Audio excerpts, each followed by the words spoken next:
سورہ فاتحہ کو ام القرآن ام الکتاب کہا گیا ہے۔ اس سورت کو ام القرآن ام الکتاب اس لیے کہا گیا ہے کہ اللہ تعالیٰ نے قرآن مجید میں جتنے بھی مضامین کو بیان کیا ہے، اللہ تعالیٰ نے ان تمام مضامین کو اس سورت میں اکٹھا کر دیا ہے، تمام مضامین کو اس سورت میں بیان کر دیا ہے۔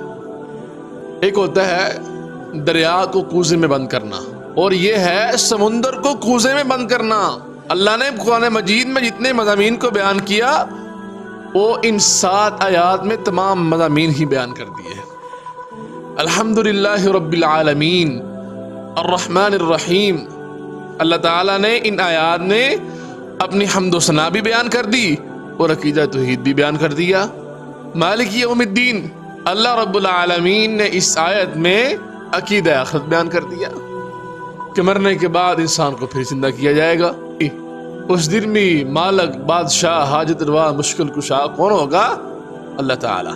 اگلا موضوع دیکھیے، عبادات کا موضوع، کہ کوئی بھی انسان، کسی بھی مسلمان کی پیشانی صرف اور صرف اللہ تعالیٰ کے سامنے ہی جھکنی چاہیے۔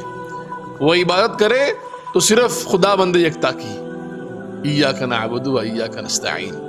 اس کے بعد مدد طلب کرنے کا موضوع بھی اللہ کریم نے اسی صورت میں بیان کیا ہے، یعنی کہ حاجت روا، مشکل کشا، آپ کسی پریشانی میں ہیں، کسی ٹینشن میں ہیں، اولاد نہیں ہو رہی، پریشان ہیں، ٹینشن میں ہیں، دکھ ہے، درد ہے، کس کو یاد کرنا ہے؟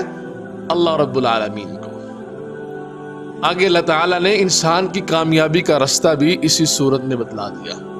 کوئی بھی شخص ہے، انسان ہے، وہ باغتا ہے، محنت کرتا ہے، مشقت کرتا ہے، ساری زندگی لگا دیتا ہے صرف اور صرف کامیاب انسان بننے کے لیے۔ اللہ نے انسان کی کامیابی کا راستہ اسی صورت میں دکھلا دیا ہے، اور اسی صورت میں اللہ تعالیٰ نے انبیاء کا ذکر بھی کیا ہے، اسی صورت میں صالحین کا ذکر بھی کیا ہے، اسی صورت میں صالحین کا، صدیقین کا اور شہداء کا بھی ذکر کر دیا۔ آگے چل کے جب ہم اس کی تفسیر کو ڈسکس کریں گے، بیان کریں گے، اس میں بتائیں گے کہ اللہ تعالیٰ نے کیسے کیسے انبیاء کا، صدیقین کا، شہداء کا اور صالحین کا ذکر کیا ہے۔